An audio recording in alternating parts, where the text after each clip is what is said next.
En la época dorada de los compactos deportivos, la de los hot hatch, había dos nombres que estaban en boca de todos. Una rivalidad que, vamos, definió a toda una generación en la carretera. Pero la historia va mucho más allá de la estética o de la fama de cada marca. La verdadera batalla, la que de verdad marcó la diferencia, se estaba librando en el corazón de estas máquinas, en sus motores. Venga, vamos a ponerlos cara a cara. Por un lado teníamos al Volkswagen Golf GTI 16 válvulas, el referente, ¿no? El coche que casi inventó esta categoría. Y en la otra esquina, su archienemigo, el Opel Kadett GSI 16 válvulas, un aspirante que llegaba con una ingeniería, radicalmente nueva bajo el capó. Y ojo, que esto no es una opinión sin más. Esta cita, sacada de una revista de motor muy prestigiosa de la época, lo deja, vamos, clarísimo. Eran la cima absoluta. Ponerse al volante de uno de estos dos significaba estar en la cresta de la ola del rendimiento que se podía comprar.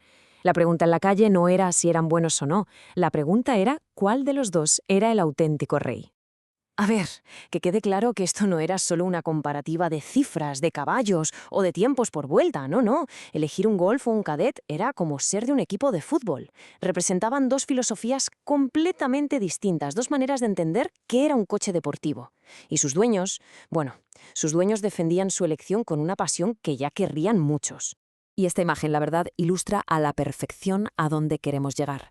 Para entender de verdad quién ganaba aquí y sobre todo por qué, no nos podemos quedar en la superficie, en la chapa. Hay que hacer lo que estamos viendo, abrir el manual de taller como este del Kadett y ponerse a descifrar los planos. Porque es ahí, en los detalles técnicos, donde se esconde la verdadera historia. Y es que es importante poner esto en contexto para entender el nivel del que hablamos. En ese segmento tan competido, el de los compactos de 4 metros con un buen motor, estos dos es que simplemente no tenían rival. Eran la vara de medir para todos los demás fabricantes. Si querías lanzar un deportivo, tenías que compararte con ellos. Así de simple.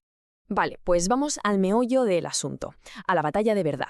Porque aunque por fuera parecieran coches muy similares, competidores directos con prestaciones que estaban ahí, bajo el capó se estaba librando una auténtica revolución tecnológica. Sus motores no es que solo fueran diferentes, es que pertenecían a generaciones completamente distintas. Y aquí está la clave de todo este análisis. A ver, el motor del Golf era una evolución brillante, el punto más alto al que había llegado una idea. Y ojo, que eso no es poco. Pero es que el del Kadett era el comienzo de algo totalmente nuevo. No hablamos de una simple mejora, hablamos de un salto conceptual, un rediseño total de lo que se entendía que podía ser un motor de 4 cilindros.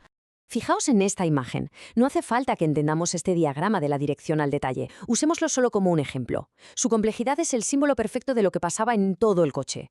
Cada pieza, cada tornillo, cada decisión de ingeniería reflejaba un enfoque diferente.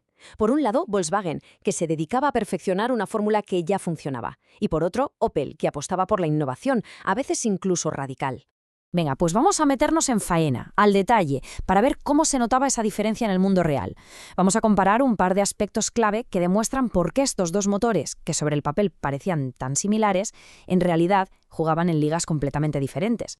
Primer punto, el ángulo de las válvulas. El Golf utilizaba lo que se conoce como una V cerrada, de 25 grados. El Kadett, sin embargo, se iba a una V muchísimo más ancha, de 46 grados. ¿Y esto qué significa en la práctica? Pues es bastante sencillo de entender. Un ángulo más abierto permite que la mezcla de aire y combustible entre al cilindro de una forma más directa, más eficiente. Es como si el motor pudiera coger una bocanada de aire mucho más grande. Y a mejor respiración, claro, más potencia. Y es que, al igual que pasa con este diagrama tan complejo de la suspensión, en la ingeniería de alto rendimiento los pequeños detalles lo cambian absolutamente todo. Un solo grado de diferencia en la alineación de una rueda te puede cambiar por completo el comportamiento del coche en una curva. Pues aquí lo mismo. Un grado en el ángulo de una válvula puede transformar por completo el carácter de un motor.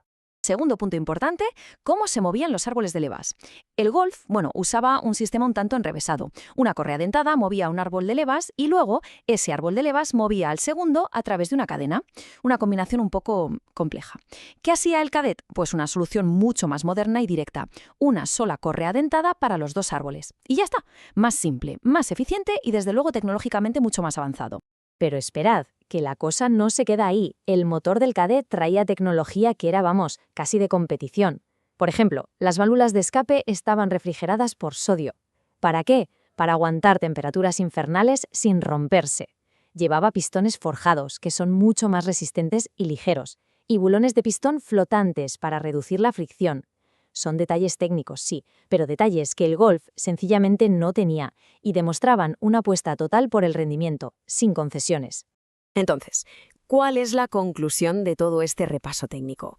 Pues lo más importante es entender que estas diferencias no eran solo curiosidades para ingenieros o para frikis del motor. No, tuvieron un impacto real, un impacto que definió el legado de cada uno de estos dos cochazos.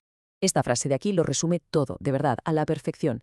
El motor del Kadett no es que solo superara al del Golf en un par de detalles técnicos, es que estaba inaugurando una nueva categoría. Estaba estableciendo un nuevo estándar, una nueva forma de pensar en cómo sacar el máximo partido a un motor de un coche de calle. Al final, lo que estamos viendo en estos planos técnicos no son solo dibujos de piezas, es literalmente la semilla del futuro de los motores.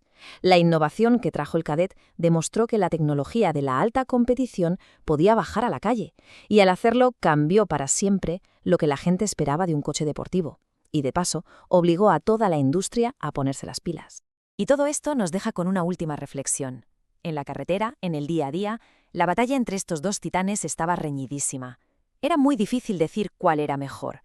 Pero en la mesa de diseño, en el cuaderno del ingeniero, la victoria era bastante clara.